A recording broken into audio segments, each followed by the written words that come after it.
सुजानगढ़ के राजकीय बगड़ी अस्पताल और फतेहपुरी अस्पताल की चिकित्सा सेवाओं को लेकर इन दिनों काफी विवाद चल रहे हैं। ऐसे में भाजपा एससी मोर्चा के प्रदेश उपाध्यक्ष राजेंद्र कुमार नायक, पार्षद मनोज पारीक के नेतृत्व में उपखंड कार्यालय में ज्ञापन सौंपकर 3 साल से अधिक समय से यहां पर कार्यरत चिकित्सा कर्मियों के स्टाफ को चूरू जिले से बाहर स्थानांतरित करने की मांग की गई है।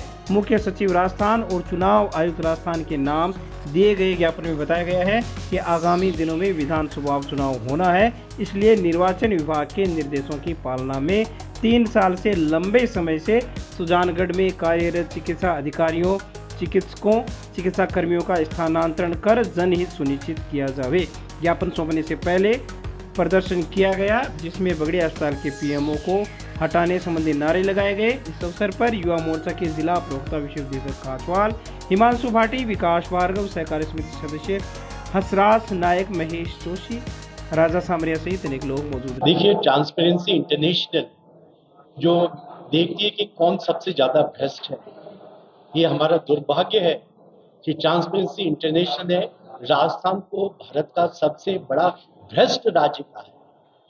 यथा राजा प्रथा प्रशासन, तो ये जो भ्रष्टाचार किसको कहेंगे? नियम के तहत काम ना होना। अगर कार्यकाल निर्णय लिया गया कि किसी का कार्यकाल इतना है, उससे ज्यादा करने का क्या मीनिंग है? तो मैं मांग करता हूं पूरे सुजानगढ़ की तरफ से कि नियम के तहत जिनका ट्रांसफर होना है उनको करिए, नहीं कर रहे हैं तो आप भ्रष्टाचार को बढ़ावा दे रहे हैं। तो मैं पुनः पूरे सुजानगढ़ की तरफ से मैं ये मांग रखता हूं कि तत्काल प्रभाव से जिनका कार्यकाल खत्म हो गया है उनको हटाएं और जो भ्रष्टाचार हुआ है उसको अनर्थ करके बताएं और नेसेसरी एक्शन लें। जय हिंद। चिकित्सा को लेकर आज एसडीएम ऑफिस में ज्ञापन दिया है कि 3 वर्षों से ज्यादा सरकारी हॉस्पिटल में भ्रष्टाचार फैला रहे हैं और उनको यहाँ से निकालें और दूसरे को बढ़िया जो कार्य कर सके उनको यहाँ लगाया जाए। सुजानगढ़ के राजकीय फतेहपुरी अस्पताल के कथित बधाई के तौर पर पैसे लेने की पुष्टि संबंधी वायरल वीडियो के मामले में अस्पताल की गार्ड केसर देवी मेघवाल को हटा दिया गया है। इसके बाद महिला गार्ड केसर देवी मेघवाल की प्रतिक्रिया सामने आई है, जिसमें उन्होंने कहा है कि 2 महीनों से बिजली चोरी के वीडियो की जांच चल रही है, लेकिन अब तक कोई नतीजा सामने नहीं आया है। इसी प्रकार 2 महीनों से निजी मेडिकल स्टोर का बैनर लगाने के मामले की जांच चल रही है, लेकिन उसका भी कोई नतीजा सामने नहीं आया है। जब मेरे खिलाफ स्टाफ ने ज्ञापन दिए तो मैंने रिश्वतखोरी का वीडियो बनाया जो वायरल हो गया, जिसके बारे में अधिकारियों ने मात्र 2 घंटे में ही जांच कर मुझे दोषी ठहराते हुए हटा दिया। ऐसा न्याय कहां से लाते हैं ये अधिकारी, यह समझ से बाहर है। केसर देवी ने कहा है कि शिकायत करने वाले लोगों को दबाने की बजाय रिश्वत लेने वाले व्यक्तियों से पूछताछ की जानी चाहिए, तो जनता में ईमानदारी का मैसेज जाएगा। केसर देवी ने कहा कि मुझे ईमानदारी की सजा देकर हटाया गया है। उन्होंने कहा कि अगर जांच करने वाले लोग सही होते तो बिजली चोरी वाले वीडियो की जांच में 2 घंटे में जांच पूरी करके कार्रवाई कर देते, लेकिन अफसोस ऐसा बिल्कुल नहीं हुआ है। छुट्टी पर गई हुई थी मैं, दारू नर्सिंग कर्मचारियों ने एक ज्ञापन दिया था। ज्ञापन में मेरे साथ में बहुत अन्याय हुआ था। मैंने सबूत के तौर पर एक वीडियो बनाया था, जिसकी तो आधे घंटे में जांच हो गई। बिजली की 2 महीना से जांच चल रही है, वो अभी तक जांच नहीं हुई है। निजी मेडिकलों की जांच अभी 2 महीना से चल रही है, अभी तक जांच नहीं है। मेरे वीडियो के आधे घंटे में जांच होगी, तो सच्चाई के लिए तो कोई जीत ही नहीं है। और सरकारी कर्मचारियों बधाई ले रहे हैं बिना सबूत के तौर पर। वीडियो में 3 जना बोल रहे हैं, 3 जना बोल रहे हैं, एक जना ने हटा दियो बिन तो पूछो कि 3 जना आज का कोना मानी हटाए जाए। मेरे को एक लेना सच्चाई, मैं वीडियो बनाया बिन क्यों हटाए। तो आपको क्या लगता है कि आपको ईमानदारी और भ्रष्टाचार को भंडाफोड़ करने की सजा मिली है? हाँ, ईमानदारी की सजा मिलती है। यही निजी मेडिकल स्टोर पर रुपए नहीं देने के विषय व ऑपरेशन से मना करने के संबंध में एक शिकायत उपखंड अधिकारी के नाम ज्ञापन सौंप कर की गई है। गजानन प्रजापत निवासी चांद बास ने उपखंड अधिकारी को दिए गए प्रार्थना पत्र में बताया है कि मेरी आयु 65 वर्ष है और आंखें कमज़ोर है। मैंने सरकारी अस्पताल के डॉक्टर अनिल कुमावत को चेक करवाया तो उन्होंने कहा ऑपरेशन करवाना पड़ेगा। ज्ञापन में बताया गया कि 4 जुलाई को मुझे सरकारी अस्पताल में आंखों के ऑपरेशन के लिए भर्ती कर लिया गया और 5 जुलाई को मेरा ऑपरेशन होना था, मगर सुबह मुझे एक निजी मेडिकल वाले के पास भेजा गया, जिस पर प्राइवेट मेडिकल वाले ने मुझे कुछ दवा दी और आंखों के बाल काटे तथा 500 रुपये मांगे, जिस पर गजानंद प्रजापति ने पैसे देने से मना कर दिया। गजानंद प्रजापति ने बताया कि बाद में चिकित्सक के आने पर उन्होंने कहा कि दवा हॉस्पिटल में नहीं थी, इसलिए बाहर भेजना पड़ा है। अब पीड़ित गजानंद प्रजापति ने शासन प्रशासन से मांग की है कि जब राजस्थान सरकार इलाज फ्री दे रही है तो मेरी आंखों का ऑपरेशन राजकीय बगड़ी अस्पताल में निःशुल्क करवाया जावे। आपको बता दें, इन दिनों सुजानगढ़ में चिकित्सा व्यवस्था को लेकर काफ़ी प्रश्न उठने लगे हैं। दूसरी ओर इस बारे में जनहित संघर्ष मोर्चा के अध्यक्ष एडवोकेट राम कुमार मेघवाल ने कहा कि सरकारी अस्पताल में जिस प्रकार की अनियमितताएं सामने आ रही हैं, ये काफ़ी चिंता का विषय है और जब राजस्थान सरकार निःशुल्क दवा, निःशुल्क उपचार, निःशुल्क जांच की व्यवस्था कर रही है तो इन योजनाओं को फेल करने का कुप्रयास करने वाले लोगों पर कठोरतम कार्रवाई की जानी चाहिए। दूसरी ओर जिस चिकित्सक पर आरोप लगाया गया है, नेत्र रोग विशेषज्ञ डॉक्टर अनिल कुमावत ने अलग ही कारण ऑपरेशन नहीं होने के बारे में बताए हैं।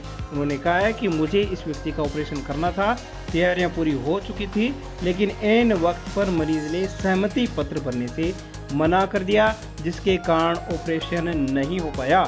उन्होंने कहा कि मैंने क्लिनिक पर भेजा था और आंखों के बाल भी कटवाए गए थे और अंदर लेंस तैयार थे, क्योंकि स्टाफ अंदर कम रहता है इसलिए क्लिनिक भेजना पड़ा। मुझ पर लगाए गए आरोप झूठे हैं और मैं ऑपरेशन करने के लिए अब भी तैयार हूं, बस शर्त इतनी सी है कि सहमति पत्र भरना पड़ेगा। अब देखने वाली बात ये होगी कि उपखंड अधिकारी के जांच में किस प्रकार की बातें सामने आती। मैं आज से 1 महीने पहले अनिल कुमावत के वहाँ आंखें दिखाने गया था। वहाँ आंखें दिखाने गया तो उन्होंने बोला पर्चा दे के चेक करके बोले शाम को हमारी क्लिनिक आ जाना। तो मैं वहाँ शाम को क्लिनिक गया था। तो उन लोगों ने मेरा चेकअप किया और 150 रुपया फीस का ले लिया और 5-6 दिन की दवाई दी, बोले दवाई ले लेना और 5-6 दिन बाद में आ जाना।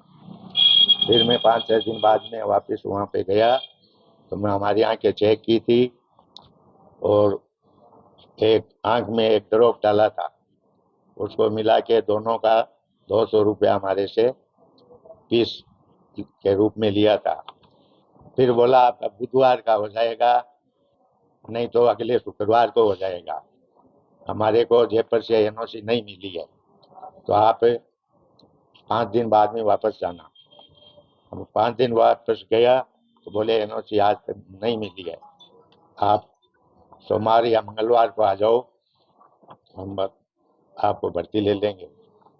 उनको 30 तारीख को एनओसी मिल गई थी तो बोले मंगलवार को आप आओ। सुबह सुबह लोग मंगलवार को गए थे, लोगों ने भर्ती ले लिया, सब चेकअप कर लिया, सब टेस्ट कर लिया और हमको भर्ती ले लिया। बोले कल 7:30 बजे आके पुलकित मेडिकल में आप ये वो समझा देगा, उधर आप चले जाना, वो जो भी कहता है वो कर लेना। तो हम 7:30 बजे आज पुलकित मेडिकल गए थे। वहाँ उसने हमारे को 3 गोली दी थी और मेरा ब्लड प्रेशर चेक किया था और मेरी आँख की बाल काटे थे, भांपनी काट दी थी और 3 ड्रॉप जो ये ले लो और 500 रुपये बिल का दे दो। तो मैं बोला मैं निःशुल्क हमारा ऑपरेशन होता है तो मैं 500 रुपया क्या चीज़ का दूंगा। तो बोले डॉक्टर साहब आए तो बात कर लेना। डॉक्टर साहब आए, उनसे बात की तो वो बोले ये दवाइयाँ हॉस्पिटल में उपलब्ध नहीं है, इसलिए आप 2-3 दिन रुक जाओ। मैं बोला नहीं, मेरा तो ऑपरेशन आज ही करो, इसलिए बोला नहीं तो ये दवाइयाँ ले ऑपरेशन हो जाएगा, नहीं तो नहीं होएगा। दवाई जब हॉस्पिटल में उपलब्ध होगी तब आपका ऑपरेशन हो जाएगा। अब एसडीएम साहब के पास क्यों आए? एसडीएम साहब के पास इसलिए आया हूँ, मेरे पास पैसे नहीं है और मैं ऑपरेशन करवाना चाहता हूँ, इसलिए प्रशासन से मांग करता हूँ मेरी आँख का ऑपरेशन करवाओ। ये जो सरकारी अस्पताल है, पिछले काफी दिनों से इसमें बहुत सारी अव्यवस्थाएं चल रही है। रोज खबर आ रही है, कभी किसी प्रकार की खबर आ रही है, कभी किसी प्रकार की खबर आ रही है। आज जिस तरीके से गजानन जी के साथ सरकारी अस्पताल के अंदर हुआ, ये दुर्भाग्यपूर्ण है, क्योंकि राजस्थान सरकार पूरा का पूरा उपचार फ्री कर रही है, ऑपरेशन फ्री हो रहे हैं, दवाइयाँ फ्री दे रही है। फिर ये डॉक्टर हैं वो बाहर मेडिकल वालों से सेटिंग करके और वहाँ क्या कि मेडिकल से दवाइयाँ लेने के लिए मजबूर करते हैं और वहाँ पैसे दिलवाते हैं। ये राजस्थान सरकार के जो उपचार की योजनाएं है जो फ्री की, उसके साथ बड़ा खिलवाड़ कर रहे हैं। ऐसे डॉक्टरों के खिलाफ और इस प्रशासन के खिलाफ कार्रवाई होनी चाहिए। गजानन जी दिखाने के लिए आए थे हॉस्पिटल में, हॉस्पिटल से उनकी जांचें करवा के और उनको भर्ती कर लिया गया था। भर्ती करने के बाद में आज सुबह जब उनको हॉस्पिटल ऑपरेशन के लिए बुलाया गया था, तो ऑपरेशन से पहले एक जरूरी कागजात जिसे सहमति पत्र बोलते हैं, कंसेंट फॉर्म बोलते हैं, जिसके अंदर मरीज की और उसके परिजन की सहमति होना जरूरी होती है। उसमें उनके साइन की जरूरत होती है, जिसपे उन्होंने साइन करने से मना कर दिया था। साइन नहीं करने के कारण उनका ऑपरेशन नहीं किया जा सका है। अगर वो कंसेंट फॉर्म पे साइन करते हैं, अपनी सहमति देते हैं, तो ऑपरेशन करने के लिए हम तैयार हैं। बिना कंसेंट फॉर्म उनका ऑपरेशन हम नहीं कर पाएंगे।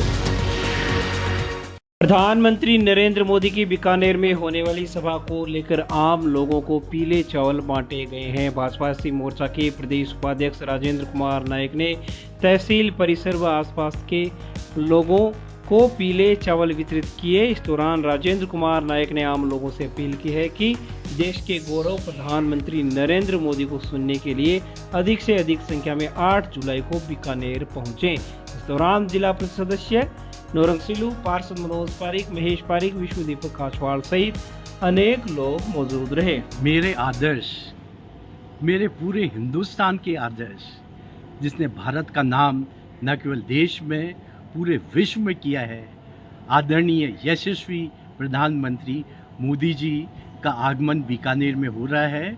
और ये मेरा सौभाग्य है कि मैं सभी को पीला चावल दे करके निमंत्रण दे रहा हूँ कि 8 तारीख को सह परिवार, सह गांव सबके साथ में आप बीकानेर आएँ और मोदी जी को सुने और हमारा तरफ से उनको धन्यवाद दें। जिस ढंग से मोदी जी काम कर रहे हैं देश के लिए, हमें बहुत गर्व है हमारे यशस्वी प्रधानमंत्री नरेंद्र मोदी जी।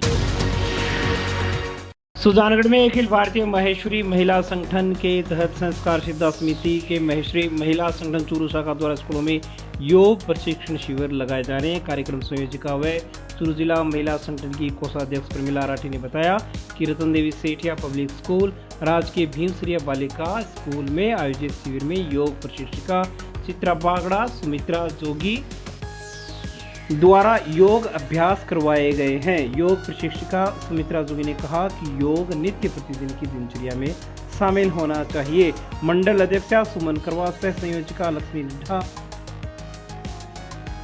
संतोष चांडक, कौशल चांडक, प्रभा राठी, चंद्रप्रभा सोनी, प्रधानाध्यापिका रजनी शीतल मिश्रा का पुष्पगुच्छ भेंट करके स्मृति चिन्ह प्रदान करके अभिनंदन किया गया। प्रियांशु लड़ा, कमल तापड़िया, दामोदर करवा ने आर्थिक सौजन्य प्रदान किया। वहीं योग प्रशिक्षिकाओं का भी अभिनंदन किया गया। राजकीय प्रेमसु भीमसरिया उच्च माध्यमिक विद्यालय सुजानगढ़ में योग करने का शुभ अवसर मिला, उसके लिए मैं श्रीमती शीतल जी मिश्रा प्रधानाचार्य जी का धन्यवाद करती हूँ और श्रीमती परमिला जी राठी जिन्होंने मेरे को आज योग करने का अवसर प्राप्त किया, उनको भी मैं धन्यवाद करती हूँ।